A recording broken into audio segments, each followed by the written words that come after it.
Praise the name of the Lord. Hallelujah. Thank you, Jesus. Hallelujah. Thank you, Jesus. Praise the name of the Lord. Hallelujah. Praise the name of the Lord. Hallelujah. Praise the name of the Lord. Hallelujah. Thank you, Jesus. Hallelujah. Bless your name, Lord. We glorify your name. We magnify your name. Give you praise and glory and honor, Jesus. Give you praise and glory and honor. Hallelujah. Blessed be the name of the Lord. Blessed be your name, glorious King.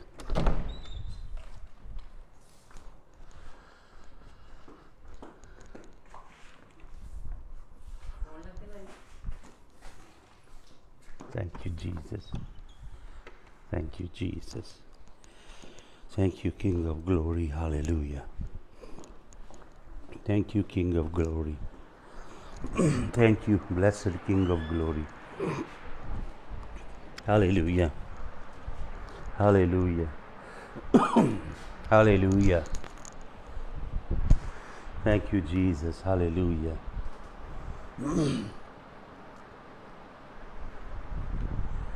Hallelujah 100 साम ज़बूर 100 आइए मिलकर गाएं साम 100 hallelujah Punjabi में ज़बूर 100 है ऐ सब ज़मीन दे लोको ऐ सब ज़मीन दे लोको तारीफ करो रब दी ऐ सब ज़मीन दे लोको ऐ सब ज़मीन दे लोको तारीफ करो रब दी खुशी नल तो सिकरो खुशी नल तो सिकरो खुदा दी बंदगी खुदा दी बंदगी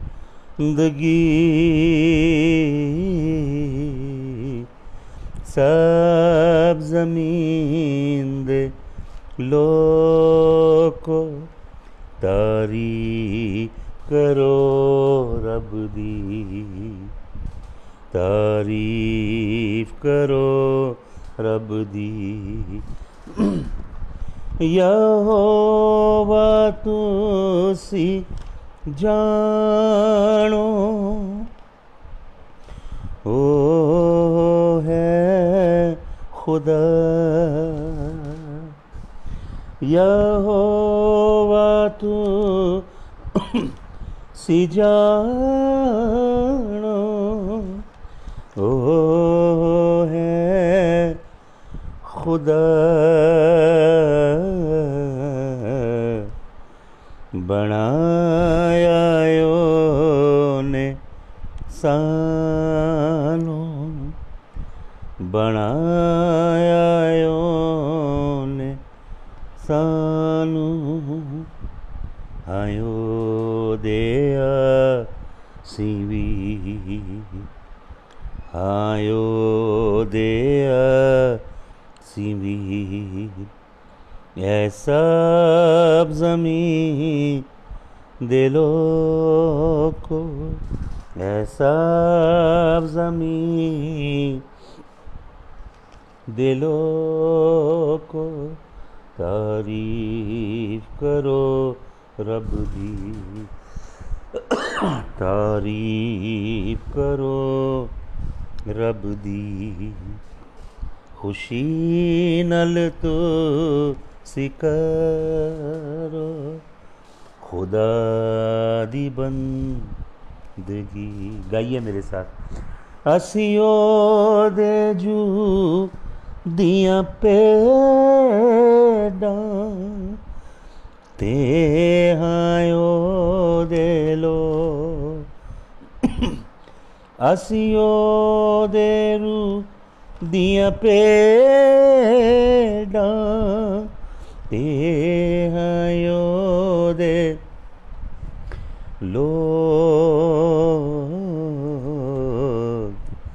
ਬਣਾਇਆ ਉਹਨੇ ਸਾਨੂੰ, ਬਣਾਇਆ ਉਹਨੇ ਸਾਨੂੰ, ਆਇਓ ਦੇ ਅਸੀਂ ਵੀ, ਆਇਓ ਦੇ ਅਸੀਂ ਵੀ, ਐ ਸਭ ਜ਼ਮੀਨ ਦੇ ਲੋਕੋ।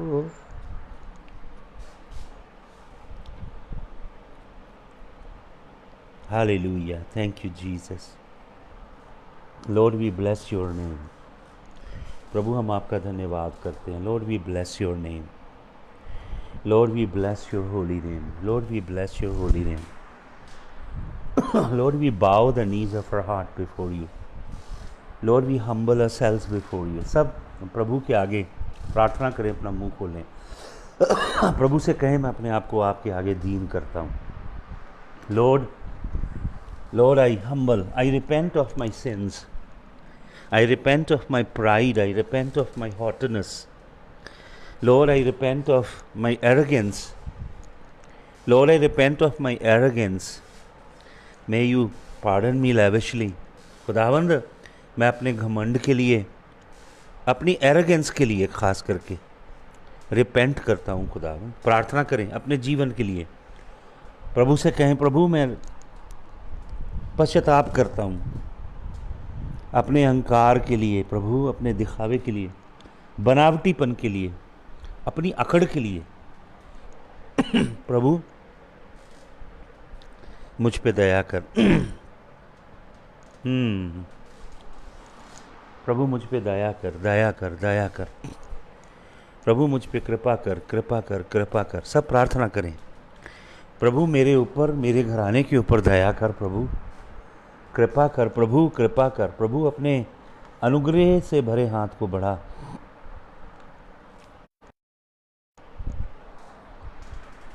प्रभु अपने अनुग्रह से भरे हाथ को बढ़ा. में कर तू है होते मेरे, तू है होते मेरे, फजल नाल ए रब. आप सबको आवाज़ आ रही है? बताइए मुझे. मैं प्रभु के आगे गाता रहूँगा. हालेलुया. मैं भी पैदा होया वेखो विच बुराई, मैं भी पैदा होया वेखो विच बुराई, मैनू विच गुनाह दे, मैनू विच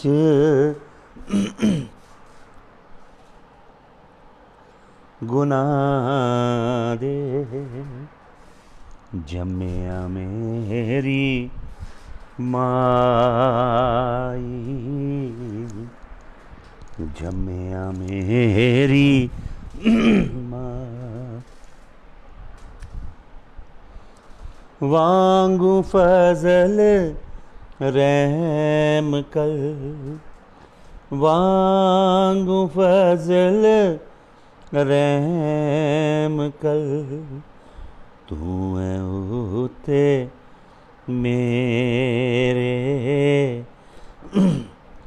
तू है होते मेरे, फजल नाल है रब।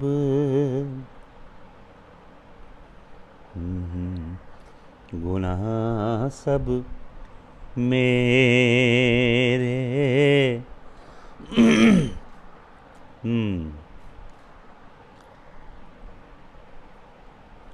Thank you Jesus, thank you Jesus,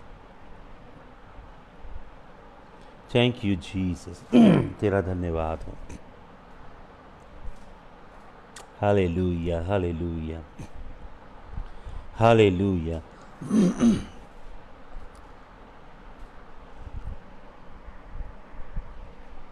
thank you Jesus.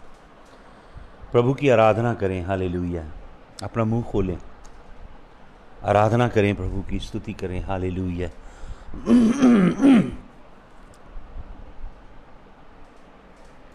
प्रभु की आराधना करें। Hallelujah.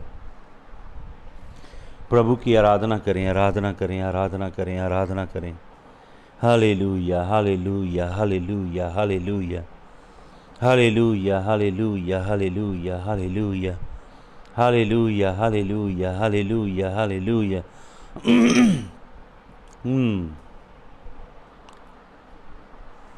Thank you Jesus.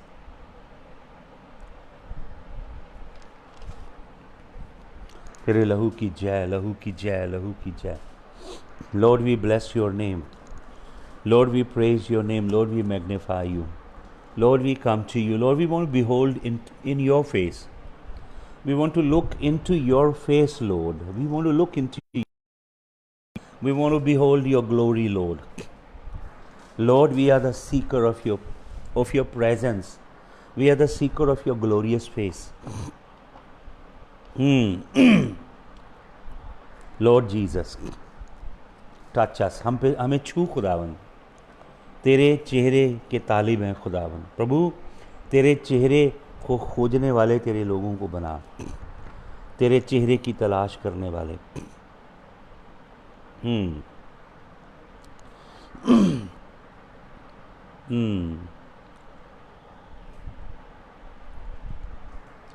Thank you Jesus. तेरा धन्यवाद प्रभु। हम तेरे वचन पे जब मनन करते हैं थोड़े समय के लिए, तेरा पवित्र आत्मा हमारे से बातें करे खुदावन। तेरे नाम की महिमा हो, यीशु मसीह के जलाली नाम में, आमीन। सबको जय यीशु मसीह की। हालेलुया। मैं आपको परमेश्वर के वचन में से कुछ बातें बताना चाहता हूँ। मैं चाहता हूँ आप पढ़ें एक वचन, दूसरा कुरिन्थियों 3 अध्याय उसका 18 वचन पढ़ें। दूसरा कुरिन्थियों 3 अध्याय का 18 वचन। सुनिए प्रभु क्या कहता है। But we all with open face beholding as in a glass the glory of the Lord, we are changed into the same image from glory to glory, even as by the spirit of the Lord. बहुत ही अद्भुत वचन है प्रेरित पौलुस ने जो लिखा है। प्रेरित पौलुस क्या कहता है? प्रेरित पौलुस कहता है, हम सब विद ओपन फेस, खुले चेहरे से हम प्रभु के जलाल को देखते हैं, खुले चेहरे से, लेकिन एक ग्लास के बीच में से, जैसे मानो एक कांच के बीच में से देख रहे हैं।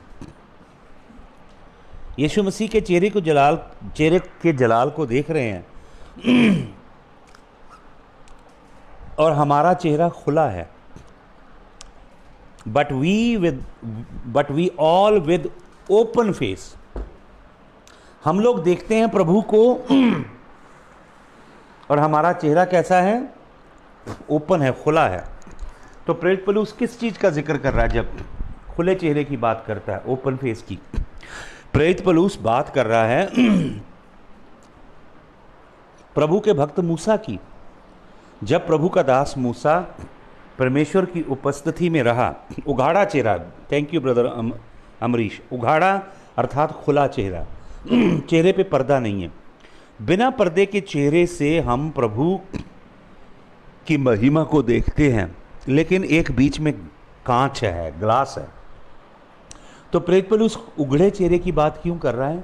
प्रेरित पौलुस हमें जोड़ रहा है परमेश्वर के भक्त मूसा के साथ। जब वो परमेश्वर के तेज में रहा, परमेश्वर की उपस्थिति में रहा 40 दिन 40 रात। एक्चुअली मूसा 3 बार 40 दिन 40 रात रहा है, अगर ध्यान से पढ़ेंगे। लेकिन जब वो प्रथम बार 40 दिन 40 रात रहा, परमेश्वर की महाप्रतापी उपस्थिति में रहने से मूसा का चेहरा सूर्य के तेज की तरह चमक रहा था। मूसा के चेहरे से ऐसे किरणें फूट निकल रही थी जैसे सूर्य से निकल रही हों। तो मूसा ने अपने चेहरे के आगे चिलमन डाल ली, वेल डाल ली। तो पुराने नियम में हम ये समझते हैं कि मूसा ने अपने चेहरे पे वेल, नकाब या चिलमन इसलिए डाली क्योंकि लोग मूसा के चेहरे को देख नहीं पा रहे थे। लेकिन नए नियम में प्रेरित पौलुस सच्चाई लिखता है। प्रेरित पौलुस कहता है कि मूसा ने अपने चेहरे के ऊपर वेल, कवरिंग इसलिए डाली क्योंकि जो तेज मूसा के चेहरे से निकल रहा था, वो तेज, वो जलाल, वो औरा, वो महिमा घट रही थी, धीरे धीरे घटती जा रही थी। तो मूसा नहीं चाहता था कि इज़राइल उस तेज को देखें मूसा के चेहरे पे जो धीरे धीरे घटता जा रहा है। कोई भी परमेश्वर का दास, परमेश्वर का प्रेरित, परमेश्वर का प्रॉफिट कभी ये नहीं चाहेगा कि उसकी कलीसिया या वो लोग जिनकी वो अगुवाई कर रहा है वो परमेश्वर के हाथ को उसके ऊपर से उठता हुआ देखें। यदि लोग ऐसे परमेश्वर के हाथ को उठता हुआ देखेंगे तो लोग उसकी लीडरशिप को रद्द कर देंगे, उसकी अगुवाई में रहना नहीं चाहेंगे। तो मूसा ने एक चिलमन डाली। कुरिन्थियों की पत्री पढ़ लीजिएगा, प्रेरित पौलुस वहाँ पे ये बात कहता है। तो यहाँ पे पौलुस कनेक्ट कर रहा है कि हम उघड़े चेहरे से चिलमन नहीं डालते, उघड़े चेहरे से प्रभु के जलाल को देखते तो हैं, लेकिन बीच में कांच है, बीच में ग्लास है। लेकिन ये प्रोसेस के द्वारा हम प्रभु के चेहरे को जब देखते हैं, बीच में एक ग्लास है, उसमें से dimly through the glass, English में लिखा we see him dimly through the glass, उस ग्लास में से डिमली देखते हैं, लेकिन अनवेल्ड फेसेस हैं हमारे। तो ये क्या होता है, यीशु मसीह के चेहरे को देखने से एक प्रोसेस होता है हमारे अंदर।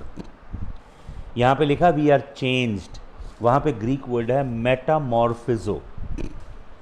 मेटामॉर्फिज्म एक वर्ड है ग्रीक में, मेटामॉर्फिजो, मेटामॉर्फिज्म, मेटामॉर्फोसिस, ये ग्रीक वर्ड है, एडजेक्टिव है, नाउन है और वर्ब है।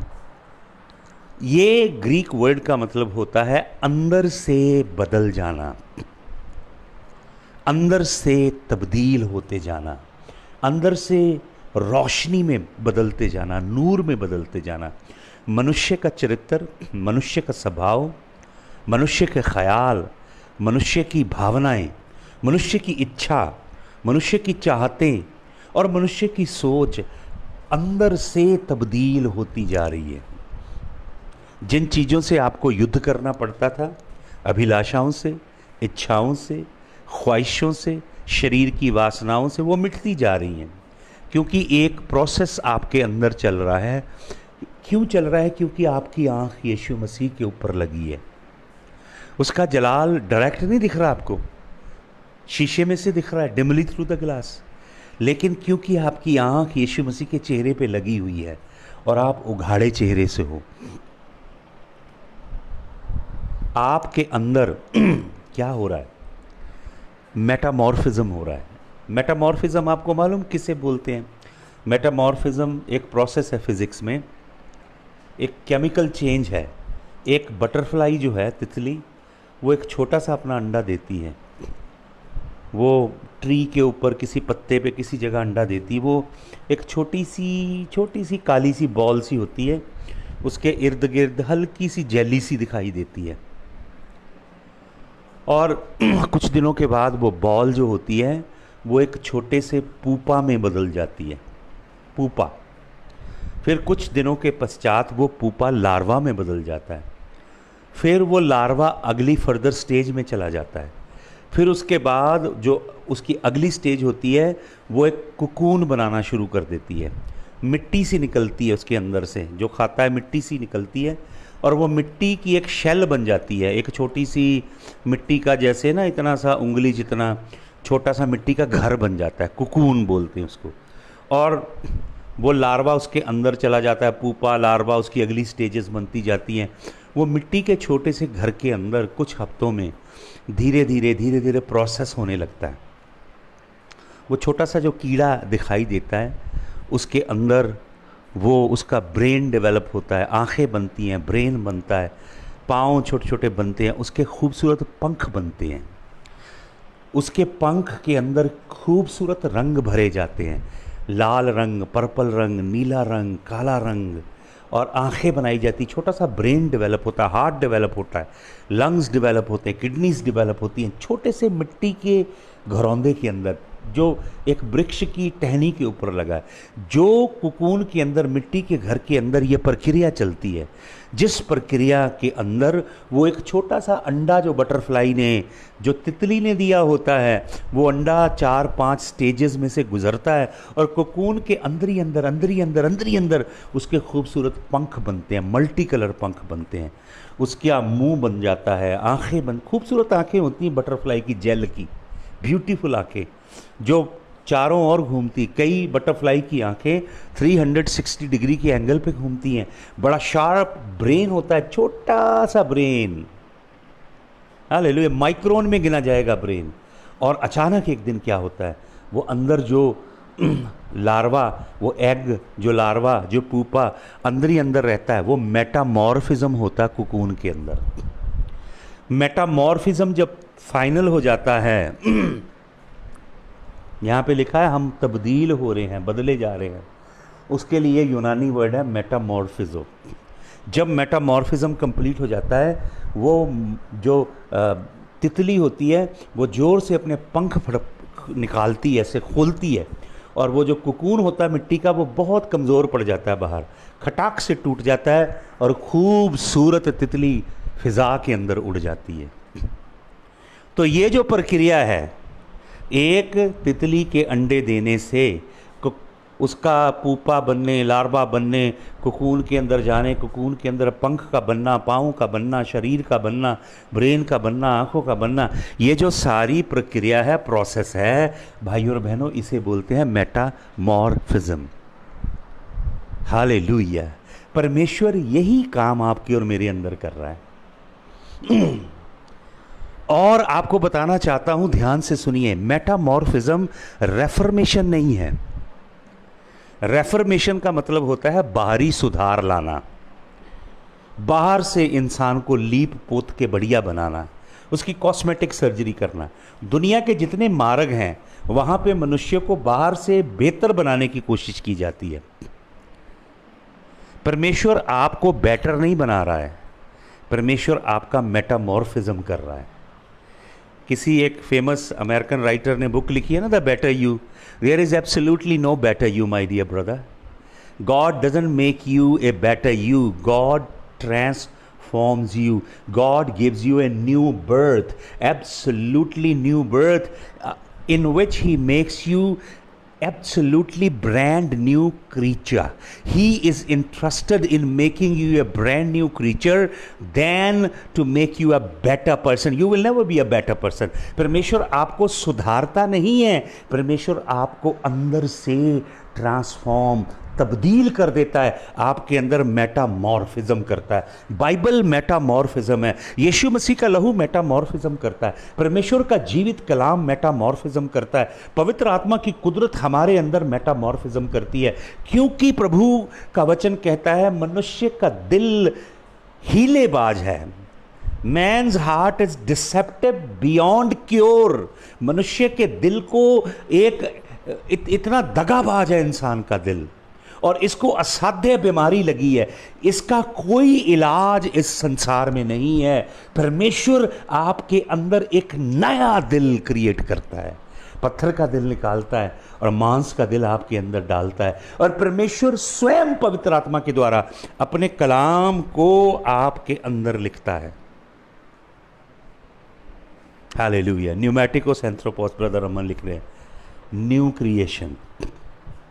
हालेलुया। कैनोस किटिसिस ग्रीक वर्ड है। हालेलुया। मेटामॉर्फिज्म, बाइबल मेटामॉर्फिज्म है। बाइबल का परमेश्वर, the God of the Bible works inside out, whereas in the world, दुनिया के जो मार्ग हैं दे वर्क आउटसाइड इन, वो बाहर से अंदर आने की कोशिश करते हैं कि आप ये खाना छोड़ दो, ये पहनना छोड़ दो, यहाँ पे जाना छोड़ दो, इस तरह अपनी दिनचर्या बना लो, ऐसी अपनी जीवन शैली बना लो, ये छोड़ दो, वो छोड़ दो, ये धारण कर लो, वो धारण। यीशु मसीह ऐसा कुछ नहीं कहता। यीशु मसीह कहता जब तक मनुष्य नए सिरे से ना जन्मे। बाइबल नया जन्म है। बाइबल धर्म परिवर्तन नहीं है। बाइबल धर्मांतरण नहीं है। बाइबल नया जन्म है। पाप में मरे मनुष्य को धर्म नहीं चाहिए, पाप में मरे मनुष्य को नया जीवन चाहिए, अलौकिक पारलौकिक सुपरनैचुरल जीवन चाहिए। यीशु मसीह आपके अंदर करेंगे मेटामॉर्फिज्म। अब मैं आपको बताना चाहता हूँ, चर्च के अंदर, कलीसियाओं के अंदर, इवन बहुत सारे अगुओं के जीवन के अंदर मेटामॉर्फिज्म नहीं है। रेफर्मेशन होगी, सुधार कर रहे होंगे बाहर से, लेकिन ट्रांसफॉर्मेशन अंदर से होती है। यहाँ पे लिखा है we are changed into the same image. Metamorphism कर क्या रहा है? मेटामॉर्फिज्म करता क्या है? मेटामॉर्फिज्म किसी एक मॉडल के ऊपर आपको कन्वर्ट कर रहा है। कोई एक मॉडल है मेटामॉर्फिज्म के लिए।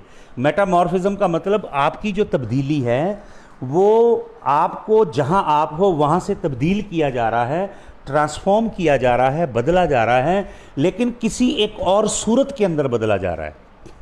एक मॉडल है जिसके अंदर आपको तब्दील किया जा रहा है।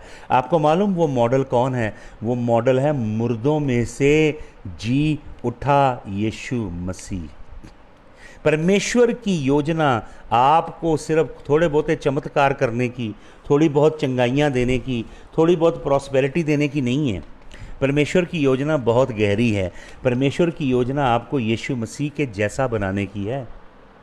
Bible is about you being conformed into the image of his son. Hallelujah. रोमियो की पत्री में प्रेरित पौलुस कहता है सारी सृष्टि परमेश्वर के पुत्रों के प्रकट होने की बाट जो रही है। पूरी कायनात वेट कर रही है कि कब यीशु मसीह जैसे परमेश्वर के पुत्र प्रकट हों। हालेलुया। यीशु मसीह जैसे जलाली जो पताल का सीना चीर के तीसरे दिन जी उठा, रेजरेक्टेड क्राइस्ट, ऐसे मिनी क्राइस्ट पैदा हों। ये काम यहां पे लिखा है changed into the same image. कौन सा सेम इमेज है? ये जीसस की इमेज है। पढ़िए एक वचन मेरे संग, गलतियों की पत्री 4 अध्याय और उसका 19 वचन पढ़ें। गलतियों 4 का 19। गलतियों 4 का 19 प्लीज प्रिंट कीजिए यहाँ पे। सुनिए क्या लिखा। My little children of whom I travail in birth again. हे मेरे प्यारे बच्चों, मेरे प्यारे बच्चों, जिनके लिए मुझे जच्चा की पीड़ा लगी है। अगर आप पापा डैडी सचमुच बनना चाहते हो ना, पापा डैडी सचमुच पापा डैडी बनना चाहते हो तो अकेले पापा नहीं बनना है, माँ भी बनना है। ये देखिए माँ बना है खुदा का बंदा, ये माँ बना है। आप माँ नहीं बनते, आप सिर्फ पापा बनते हो। पढ़ो 4 का 19 कहता है my little children of whom I travail in birth again. हे मेरे छोटे बच्चों, मुझे तुम्हारे लिए जच्चा की पीड़ा लगी हुई है। प्रेरित पौलुस माँ की तरह गलतिया की कलीसिया को कोख में लिए है ताकि गलतिया की कलीसिया पैदा हो जाए। खुदा का बंदा माँ भी होता है, तो मम्मी भी आप कहलवाओ ना लोगों को। लोग आपको मम्मी जी भी बोले, पापा जी भी बोले, चलो मम्मी जी भी बुलवाइए, क्योंकि प्रेरित पौलुस तो मम्मी बना यहाँ पे। कहता मुझे तुम्हारे लिए जच्चा की पीड़ा लगी है। जच्चा की पीड़ा समझते हैं? जब आप जगत में आए हो आपकी माँ को जच्चा की पीड़ा लगी थी। आपका जगत में आगमन आपकी माँ की ट्रवेल के साथ हुआ है। बिना जच्चा की पीड़ा के कोई जगत में नहीं आता। जच्चा की पीड़ा एक नए जीवन को जगत में लेकर आती है। यहाँ पे प्रभु का बंदा कहता है, my little children of whom I travail in birth again. So Apostle Paul is a pregnant mother and he's birthing the church at Galatia. He's saying, I have travailing pains. I travail in labor pains for you. So, and until, and how long this travailing pain will continue? ये जो birth pangs हैं, these birth pangs are not only for few hours for the Apostle Paul. He is saying until Christ be formed in you. प्रेरित पलूस को जो जच्चा की पीड़ा लगी है, प्रेरित पलूस जो माँ की तरह जन रहा है गलतियों की कलीसिया को, कह रहा मुझे तुम्हारे लिए जच्चा की पीड़ा लगी है, और ये जच्चा की पीड़ा तब तक लगी है जब तक Christ is formed in you. इसको जच्चा की पीड़ा किसी और मॉडल पे लगी है। अब सुनिए क्या प्रेरित पौलुस कह रहा है। कहता मसीह की शक्ल में तुम तब्दील हो जाओ, तब तक मैं तुम्हें अपनी कोख में लेके जच्चा की पीड़ा का अनुभव कर रहा हूँ कि तुम यीशु मसीह की छवि पे ढलते जाओ। तो हमने जो पढ़ा वचन कुरिन्थियों की पत्री में क्या वचन हमने पढ़ा? दूसरा कुरिन्थियों 3:18 में वहाँ पढ़ा कि हम क्या हो रहे हैं। हाँ जी, वहाँ पे लिखा है, but we all with open face beholding as in the glass the glory of the Lord, we are changed into the same image. There is another image in which we are being transformed. The metamorphism is happening inside us to conform us into some other image. So that means we are put in a mold. We are put in a mold and we are being conformed into that image. That express glorious image is the explicit image of the Most High God, in whom dwells all Godhead bodily, who is the express image of the invisible God, who says, he who has seen me has seen the Father. For I and Father are one. Jesus of Nazareth is the only man who is the express, absolute, definite and final image of the Most High God. उसी model पे परमेश्वर, उसी image पे यहोवा परमेश्वर आपको ढाल रहा है। तो जच्चा की पीड़ा लगी है, लेकिन किसी एक और, जिस तरह हमारे देश में भी जब माएँ प्रेग्नेंट होती हैं तो लोग ना अपने घर में खूबसूरत बच्चों के कैलेंडर लगा देते हैं, ताकि प्रेग्नेंट माँ जब बेड पे लेटे कमरे में आए उसी कैलेंडर को देखे, ताकि उसकी कोख में जो बच्चा है वो उस छवि पे ढलता जाए जो छवि उसने अपने घर में लगाई हुई है।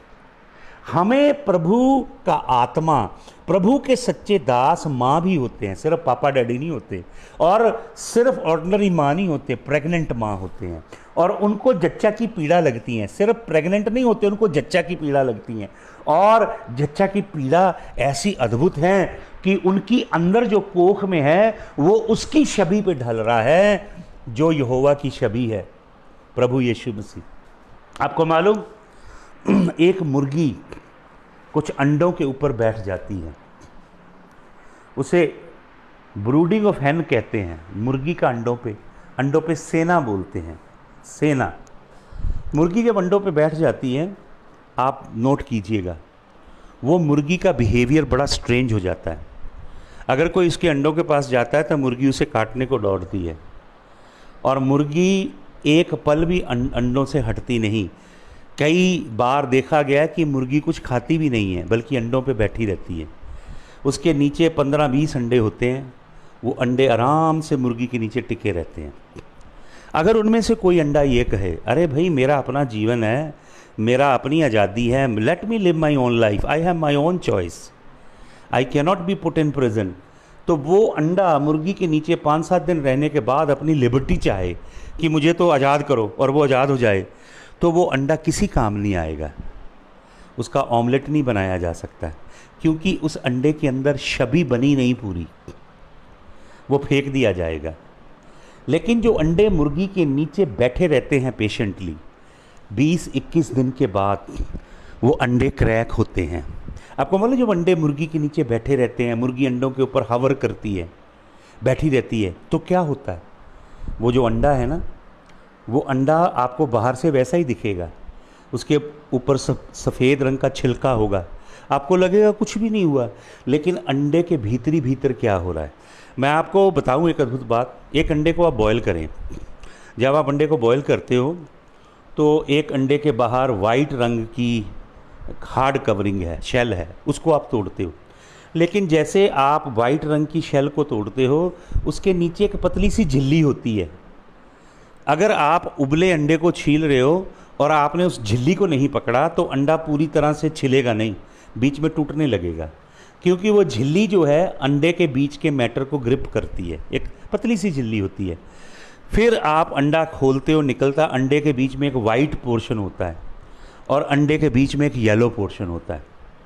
ये ऐसे ही पड़ा रहता है मुर्गी के नीचे। अंडा, अंडे के बाहर शेल, उसके अंदर पतली झिल्ली, उसके अंदर वाइट पोर्शन, उसके अंदर वो येलो।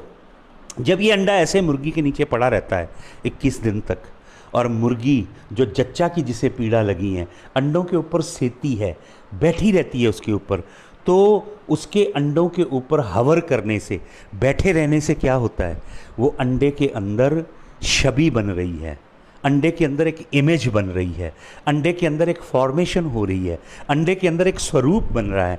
अंडे के अंदर आपको मालूम किसका स्वरूप बन रहा है? जो उसके ऊपर बैठा हुआ अंडे के ऊपर।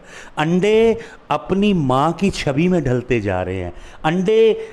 अंडों के अंदर एक इमेज क्रिएट हो रही है, एक फॉर्मेशन हो रही है, अंडों के अंदर एक छवि बन रही है, एक इमेज बन रही है। और किसकी छवि बन रही है? जो अंडों के ऊपर बैठा हुआ है। आपको मालूम वचन में क्या लिखा है? वचन में लिखा है, उत्पत्ति की पुस्तक पहले अध्याय के पहले वचन, दूसरे वचन को आप अगर पढ़ेंगे तो पहले वचन में लिखा है in the beginning God created the heaven and the earth.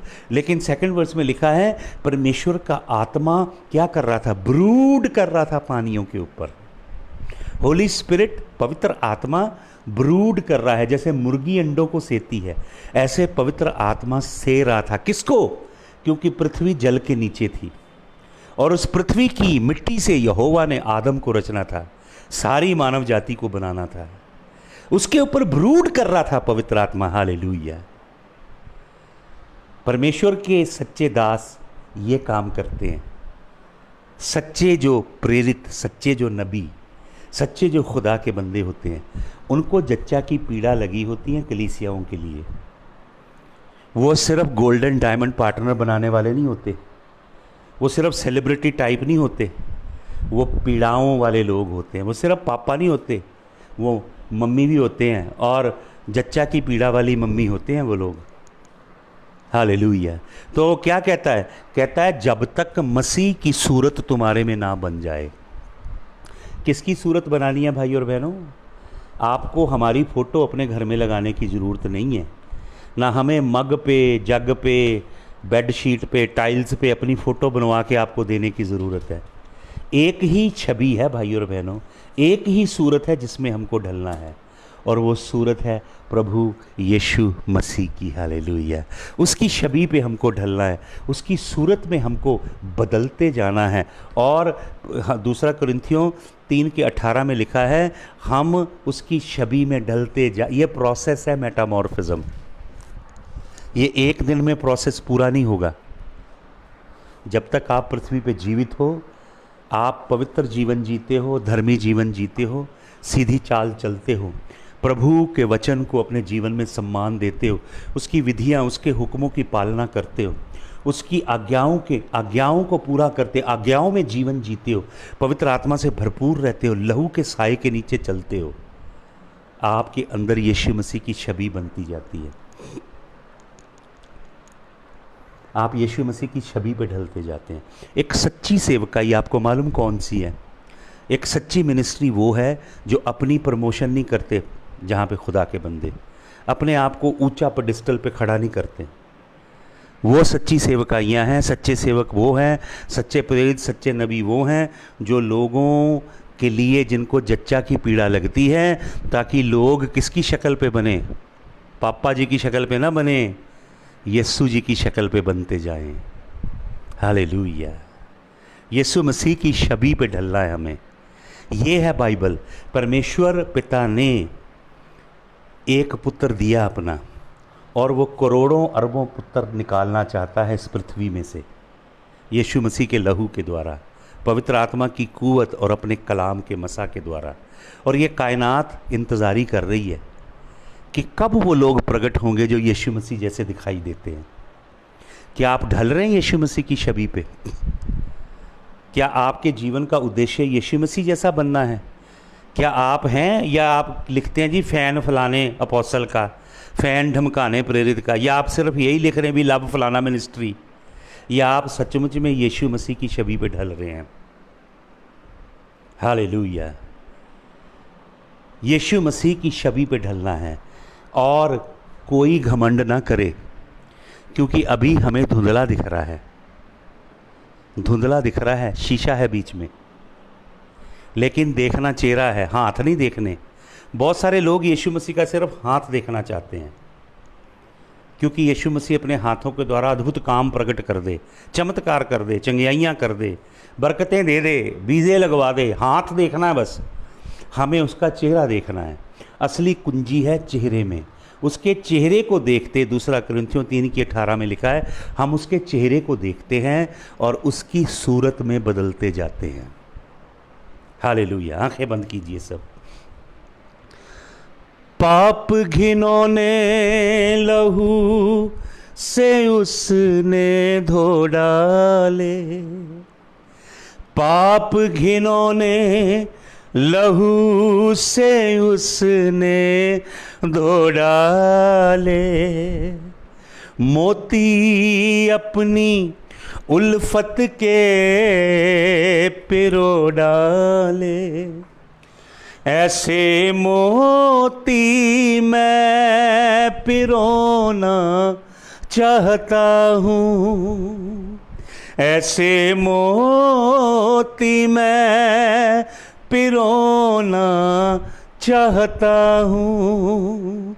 धीरे धीरे लहू से धुलता जाता हूँ, ढलता जाता हूँ मसीह की सूरत पर,